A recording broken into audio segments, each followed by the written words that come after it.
Depression is a serious medical condition.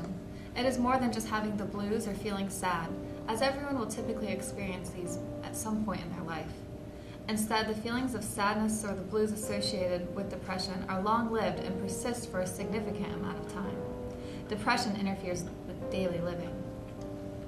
There are several types of depressive illness. However, major depressive disorder is the most common in the U.S. It is more prevalent in non-Hispanic white females. It can be triggered by a multitude of life events such as trauma, illness, difficult relationship, or loss of a loved one. Some people may experience a single episode in their lifetime. Others may experience it more frequently. The causes of major depression include a combination of genetic, biological, environmental, and psychological factors. There is no specific diagnostic tool to diagnose depression. However, MRI scans show significant differences in the areas of the brain that involve mood, thinking, sleep, appetite, and behavior in those diagnosed with depression than those without. What my sister has been going through with her depression. Her depression was not easy at first to spot and to notice that it was occurring. She was still going to work and interacting with her family and friends at first. But now that I look back, I realized that she would not stay for long interacting with us. I would see Ariel in a corner on her phone and wonder what she was possibly doing. And on occasions, when I would ask her, she would get very angry, lose control, and become short-tempered. I think that she felt she was being attacked.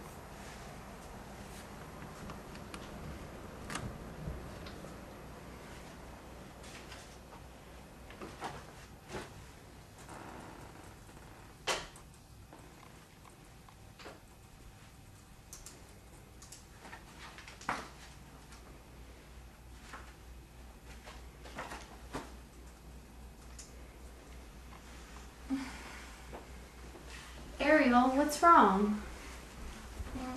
I don't know, I just don't feel right. I'm just sad, I'm exhausted. I don't even feel like I have the strength to move or make it through the day. Looks like you haven't left your bed in weeks. When was the last time you showered? Have you been maintaining your medication regimen? Yeah, but I feel like it isn't working.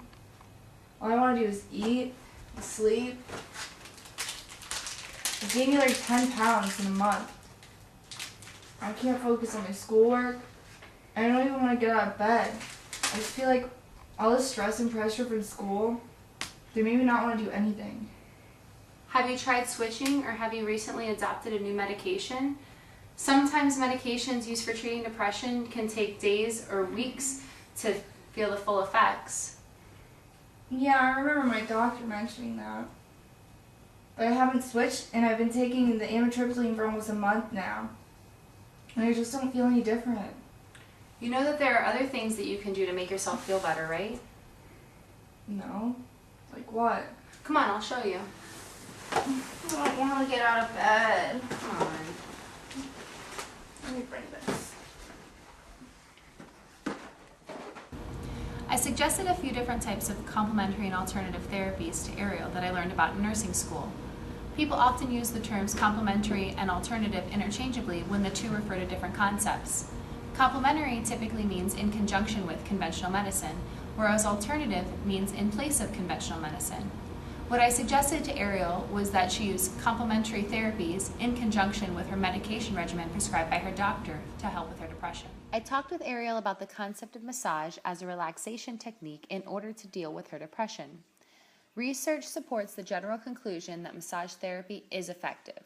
Studies suggest that a single session of massage therapy can reduce anxiety related to a particular situation, blood pressure, and heart rate, and multiple sessions can reduce general anxiety proneness, depression, and pain. After explaining this technique to Ariel, she informed me of her aversion to touch. She did not feel comfortable having other people, even licensed medical professionals, touching her. In order to respect Ariel's wishes, we decided that this was not the best course of action for her. I then talked with Ariel about meditation. The majority of meditative techniques began in Eastern spiritual traditions. Meditation techniques have been used across the globe by many cultures for thousands of years. Today, many people use meditation outside of its religious setting for health and well-being. In meditation, a person learns to focus attention. This practice is believed to result in a state of greater calmness and physical relaxation and psychological balance. Practicing meditation can change how a person relates to the flow of emotions and thoughts. After explaining this to Ariel, she feared that because of her short attention span, she would be unable to focus her attention enough. Because Ariel said that she needed some hands-on activity and preferred something that she could do on her own, I brought up the concepts of yoga and sand play therapy. She was eager to try these types of complementary therapies in order to help heal herself and hopefully, as a result, heal her depression. The beauty of yoga is that anyone can do it. There's an appropriate practice for everybody, even the body impaired by injury or disease. Study has shown that teenagers who are often angry and depressed at the start of a yoga class find relief from their worries and are less depressed afterwards. All the many tools of yoga, not only postures, but also the breathing exercises and the use of mantra and affirmations, are meant to bring balance to the emotional as well as the physical body. If someone can't stand on her head, she can perhaps stand straight with her arms over her head, taking long, deep breaths in mountain pose. And if she can't do any kind of movement, she can perhaps learn a simple breath that calms the mind and elevates the mood. In the West, we think of mental health from the perspective of illness, but we practice yoga as preventative and positive medicine. Just as the immune system is strengthened against the common cold and other viruses with daily practice, the emotional body can be strengthened as well. The highs, the lows, the extremes of all the emotions are brought into balance by the physical practice, and the mind is soothed by the philosophy. In every stage of yoga, you will find relief from obsessive negative thinking. To learn a pose, your mind must focus on the details of alignment. Later, when you are in the pose and allow your mind to become absorbed in the sensations of your body, you are very far from everyday trouble. Hello. Hi, I'm Rashad, the sand play therapist. You are? Hi, I'm Jackie. Why are you guys here again today?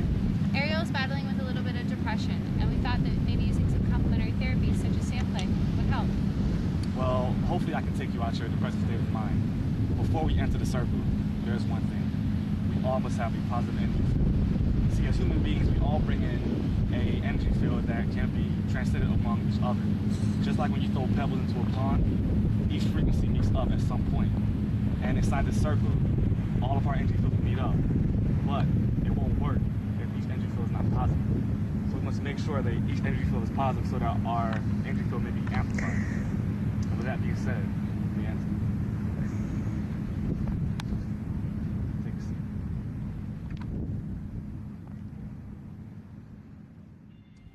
Sand play therapy establishes a safe and protected space where the complications of the inner world are explored and integrated for emotional healing. Did you guys bring the items I asked you to? Yes. Great. This helps create a visual representation of the concerns that these items may bring unconsciously to you. It helps provide a way for the materials to lead from the unconscious thought to a healed, visible, and integrated into the consciousness. Please, explain to me what each item means to you and how it has affected your life. I brought my stethoscope, which represents my work stress. I work long hours, and it makes it really difficult for me to see my kids. And ever since my husband left, it's been a really difficult time trying to find balance between work and home life. I brought some school books and some food. With everything that's going on with school and how many classes and credits I have, I feel like I don't have really a lot of time for myself. And as time has gone by, I just noticed that I've lost interest in a lot of things, and I just don't have time for anything. And then as a result, I resort to food to try to help these things, but it's really just making it worse. I understand. I hear you. So what I want you guys to do right now is to reflect on all the issues that these items have brought to you in a negative way. And then once you have reflected on those items and what they brought to you, I want you to then think about the things that have brought a positive impact into your life. So for the next 5 to 7 minutes, let's just reflect.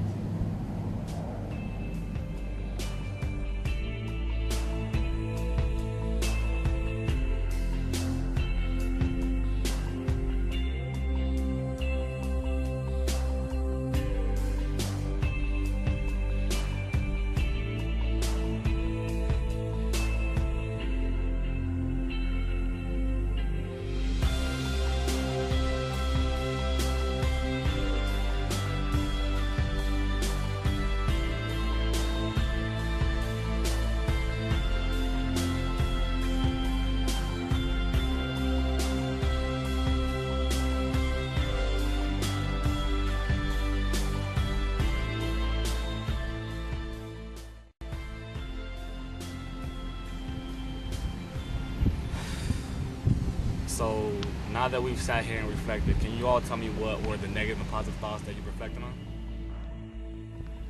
Negative thought that I thought of was definitely my husband leaving me, but then I reflected on all the positive times we had and how they enhanced my life.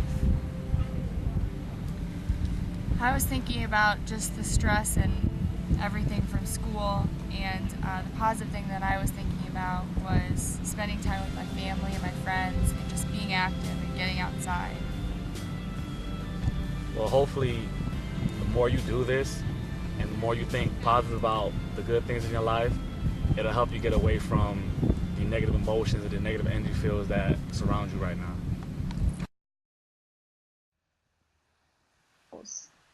When we practice yoga, we're clearing the space within, dissolving tension in the body and mind. The subjective experience can be anything from a greater sense of peace and contentment with reality to feelings of elation and connectedness with others. Yoga works to alleviate depression not only by increasing brain chemicals that contribute to a feel-good response, like endorphins, enkephalins, and serotonin, but also through greater access to feelings. Another reason why yoga practitioners feel good after a single class is because, as it has been shown in 2 separate studies, the stress hormone cortisol is reduced.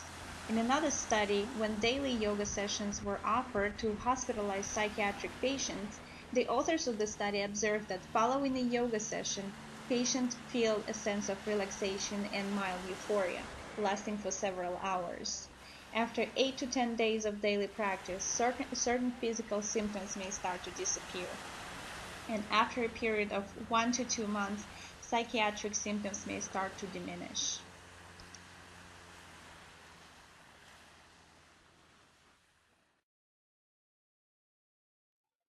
Scientists have shown that a person's environment and emotions can play a vital role in the person's health.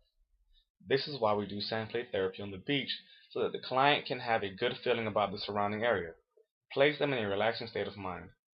Now, by bringing in the items, we are trying to see what are the emotional figures that may be contributing to the client's disease or issues. Once that is figured, we now try to have the client see those issues in a less negative mindset, and we try to have them focus their energy on the more positive energies in their life. The goal is to have the patient be as emotionally happy as they can be for the session. Hopefully, they can leave with this brightened sense and keep the energy.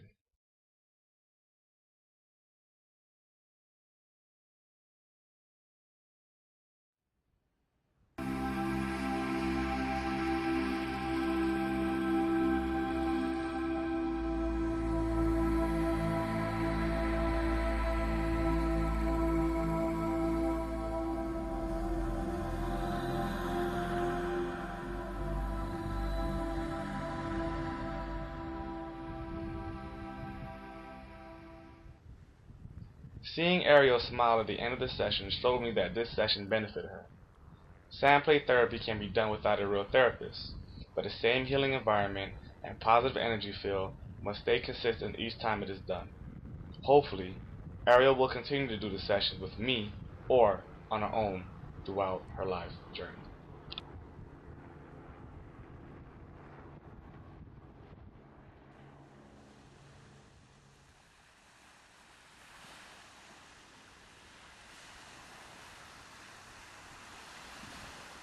I really can feel a difference from when I began the complementary and alternative therapies. I not only feel that the activities brought about change in my mood, but the environment of the beach with the waves crashing down and the wind blowing through my hair both soothed and calmed me. I've come to realize that changing my environment from my dark bedroom to the beautiful beach really helped to change my state of mind. I initially laughed when Jackie insisted on taking me to the beach, but now I understand the healing powers that it possesses. I'm finally able to do things that I've longed to be doing. I'm taking care of myself, I've lost weight, and I don't feel the need to sleep all day. I'm also getting all my work done and performing well in school. Best of all, I spend more time interacting with my friends.